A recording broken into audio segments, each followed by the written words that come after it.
کچھ بھی نہیں انسان کے ہاتھ۔ اور وہ دیکھیے کیسا حکیم و علیم ذات، کیسی باخبر ذات، اس نے کس طرح اس پورے نظام کو نہ صرف پیدا کیا ہے بلکہ اس کا کنٹرول بھی اس کے ہاتھ میں ہے، اور وہ چلا رہا ہے عالم امر کے تحت۔ یہ جو شہد کی مکھی ہے، یہ شہد کی مکھی کا ذرا انداز دیکھیں آپ، قرآن پاک میں سورہ نحل کہتے ہیں شہد کی مکھی کو، وَأَوْحَى رَبُّكَ إِلَى النَّحْلِ، تیرے رب نے اس نحل کی طرف، شہد کی مکھی کی طرف خفیہ پیغام پہنچایا ہے۔ یہ عالم امر ہے، یہ پیغام ہمیں نظر نہیں آ رہا، یہ چیز ہمیں ہماری گرفت میں نہیں ہے، ہم اس کو کسی بھی آلے سے جان نہیں سکتے، ہم اپنے اسباب کے تحت اس کو نہیں لا سکتے۔ یہ ہے وہ عالم امر۔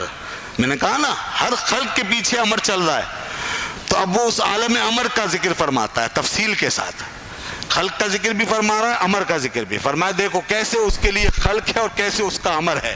یہ شہد کی مکھی کو ذرا دیکھو کہ اس کو تیرے رب نے خفیہ پیغام پہنچایا، اوہا ربک الی النحل ان اتخذی من الجبال بیوتا ومن الشجر ومما یعرشون، پیغام یہ پہنچایا کہ تم پہاڑوں میں اور درختوں میں، پہاڑوں میں سے کچھ پہاڑوں میں، کیونکہ من آ رہا ہے نا، اس کا مطلب ہوتا ہے کہیں کہیں، اور اسی طریقے سے درختوں میں سے کہیں کہیں، اور اسی طرح وہ جو چھتوں کے اندر وہ چھپر لگاتے ہیں، ٹھیک ہے نا، تو اس بلیوں میں، ان چھپروں میں، وہاں پر جہاں کہیں کہیں، تو اس طرح تم اپنے چھتے کو بناؤ، اپنے گھر بناؤ، ان اتخذی من الجبال بیوتا ومن الشجر ومما یعرشون، یہ بناتی رہو۔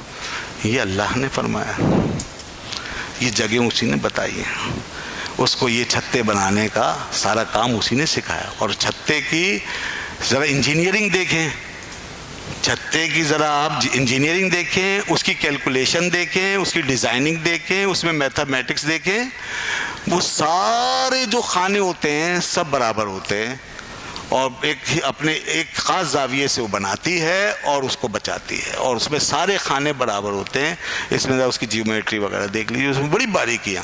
خیر اس کے بعد پھر فرمایا ثم کلی، پھر اس کے بعد ہم نے مزید اس سے یہ کہہ دیا ثم کلی من کل الثمرات، پھر تم ہر قسم کے پھل پھولوں سے کھاؤ، اس سے رس لے لو۔ پھر وہ وہاں سے لیتی ہے۔ اس کے بعد فرمایا پھر اس کے بعد ثم کلی من کل الثمرات، ہر قسم کے پھل پھولوں سے تم یہ لو، اور لینے کے بعد پھر واپس جاؤ۔ فصلوں کی سبل ربی کی ذللا، فصلوں کی سبل ربی کی ذللا، یہ تیسری ہدایت۔ اس کے بعد واپس جاؤ ان راستوں پہ جو تمہارے رب نے تمہارے لیے آسان کر دیے، تم ان راستوں پہ جو تمہارے رب نے آسان کر دیے ان پہ چلتے ہوئے واپس چلیے۔ یہ ذرا غور فرمائیے آپ، یہ شہد کی مکھی کو یہ ایک مثال دی گئی ہے کہ کس طریقے سے ہدایت دی گئی ہیں۔ اللہ فرماتا ہے یہ ہم نے خفیہ پیغام، ایک کوڈ ہے، ایک خفیہ پیغام رسانی ہے، ایک خفیہ میسج ہے، جیسے آپ کے میسیجز ہوتے ہیں لوگوں کے سامنے آنے والے بھی ہوتے ہیں، خفیہ بھی ہوتے ہیں۔ تو اللہ ہر چیز کا خالق و مالک ہے، اس کی جیسی تدبیر کوئی نہیں کر سکتا۔ کس طرح اس نے چھوٹے سے کیڑے کے اندر یہ چیز ڈالی اور کیسے وہ کام کر رہی ہے، اور وہ جو شہد بن رہا ہے نا، یہ آپ کے لیے، یہ سارا انتظام اس نے انسان کے لیے کیا ہے تاکہ ہم اس سے فائدہ اٹھائیں۔ یہ شاید دنیا میں سب سے بڑی نعمت، کھانے پینے میں سب سے بڑی نعمت یہی ہے شاید، اس سے زیادہ فائدہ مند چیز دنیا میں شاید ہی کوئی ہو۔ تو یہ وہ چیز ہے جو بنائی گئی اس اہتمام کے ساتھ، اس میں ایک عالم خلق جوڑا ہوا ہے، پھر عالم امر کار فرما ہے۔